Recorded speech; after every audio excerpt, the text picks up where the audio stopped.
Om Swastiastu. Baik, selamat malam semuanya. Sebelum itu, perkenalkan nama saya Kade Ardi Setiawan dengan NIM 2311031125. Jadi di sini saya izin untuk memberikan materi sedikit mengenai AMT. Kita mungkin di sini sudah mengetahui bagaimana AMT itu berjalan di SD. Ada 3 komponen utama. Yang pertama itu NACH atau Need for Achievement, kebutuhan untuk berprestasi. NAFF, Need for Affiliation atau kebutuhan untuk berafiliasi, dan NPOE, Need for Power atau kebutuhan untuk berkuasa. Tentu siswa itu butuhnya motivasi dalam pembelajaran. Tentunya terutama di jenjang sekolah dasar, anak-anak yang termotivasi akan belajar dengan semangat dan juga aktif, tidak mudah menyerah.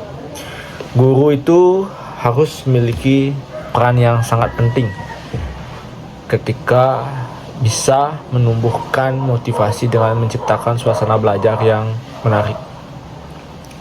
Langsung saja di sini 3 komponen utama yang sudah tadi saya sebutkan. NACH, Need for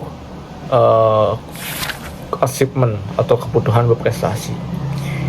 Anak dengan kebutuhan berprestasi tinggi ini biasanya memiliki dorongan untuk mencapai tujuan, menyelesaikan tugas dengan baik, menguasai semua tantangan, baik itu tugas, soal-soal yang diberikan. Contohnya, dia itu akan berusaha keras untuk mendapatkan nilai yang sangat bagus, menyelesaikan proyek yang diberikan, dan juga dapat memenangkan pertandingan-pertandingan di cabang olahraga seperti itu. Dan yang kedua yaitu NAFF atau Need for Affiliation atau kebutuhan untuk berafiliasi. Biasanya anak dengan kebutuhan berafiliasi tinggi ini sangat menghargai hubungan sosial, suka dengan keadaan sosial, persahabatan. Mereka senang atau mudah untuk berinteraksi, bekerja sama dalam tim. Apalagi di zaman sekarang atau kurikulum yang sekarang ini, kita sering memberikan proyek atau kerja secara berkelompok. Contohnya anak yang seperti ini, dia itu berperan aktif dalam berpartisipasi dalam kegiatan kelompok, mudah berteman dan senang membantu teman yang membutuhkan. Dan yang ketiga yaitu NAPOE atau Need for Power, kebutuhan untuk berkuasa.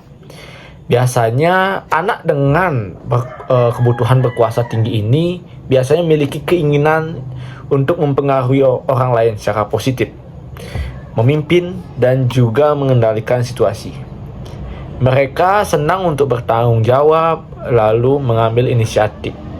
Nah, contoh anak yang memiliki kebutuhan untuk berkuasa ini, contohnya itu anak yang menjadi ketua kelas, memimpin kelas di kelas dengan baik dan benar, memberikan arahan kepada teman-temannya, dan juga berusaha untuk menjadi ketua kelas, wakil ketua kelas, bahkan sekretaris seperti itu. Mungkin sedikit gambaran umum atau pembuka dari saya mengenai AMT. Di sini saya memiliki cuplikan video terkait seorang guru. Kita sebut saja Pak Ardi dan juga Pak Komang. Di sini memiliki 2 kepribadian yang berbeda. Mungkin kita bisa saja langsung lihat dari cuplikan video pertama. Kalian bisa menilainya.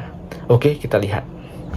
Baik, selamat pagi anak-anak. Sebelum kita mulai pada pelajaran matematika pada pagi hari ini, itu matematika silakan dipimpin kelasnya terlebih dahulu. Baik Pak, sebelum kita memulai pelajaran, kita berdoa menurut agama dan kepercayaan masing-masing. Berdoa dimulai.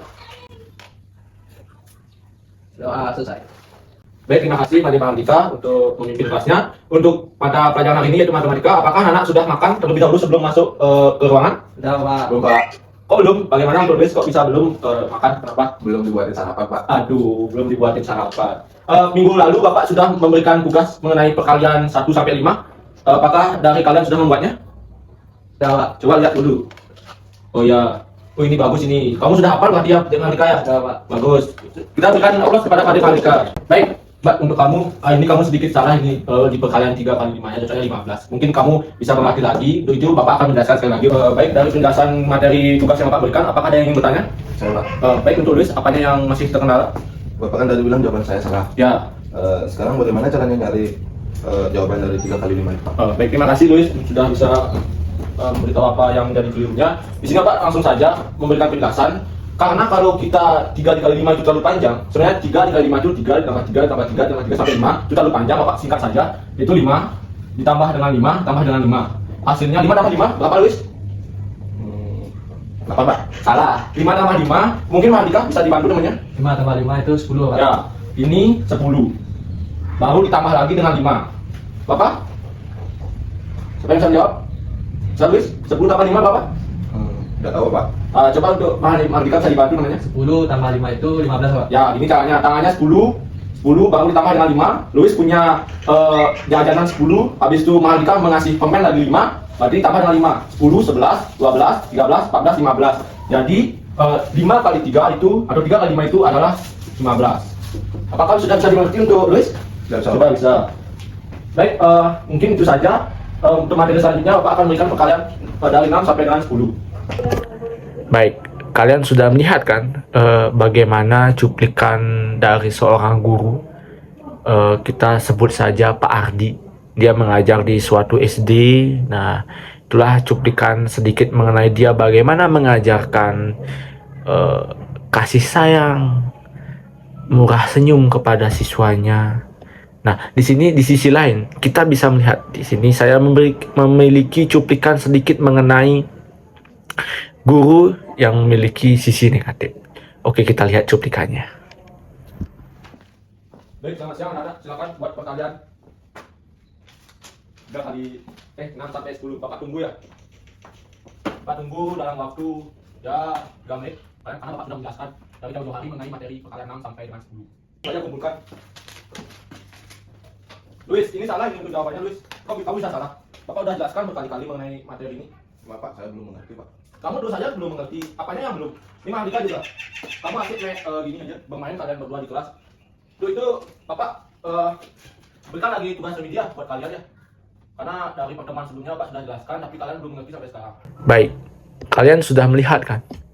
Ada 2 cuplikan yang saya berikan. Pertama, guru yang positif kita sebut saja Pak Ardi, dan yang negatif yang sudah tadi kalian saksikan, kita sebut saja namanya Pak Komang. Nah, Pak Komang ini juga mengajarkan di sebuah SD, namun cara pengajarannya itu sangat berbeda sekali dengan Pak Ardi yang sudah saya berikan cuplikannya pada awal video.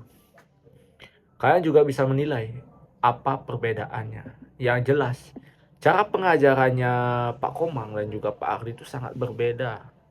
Ada sisi positif dan negatif. Dimana Pak Ardi ini, dia lebih menekankan bagaimana cara menjadi seorang pendidik yang sama-sama untuk menghormati siswa, siswa bisa menghormati pendidik atau dirinya. Ketika dia memberikan senyuman, sapaan yang hangat kepada siswanya. Berbanding terbalik dengan Pak Komang yang saya lihat di cuplikan tadi. Dia itu memiliki sifat yang bisa dibilang masuk ke kelas, langsung berikan tugas tanpa menanyakan bagaimana keadaan siswanya atau peserta didiknya. Itu mungkin dari saya terkait cuplikan 2 video mengenai materi AMT. Semoga bermanfaat. Saya tutup video ini dengan salam Om Santi Santi Santi Om.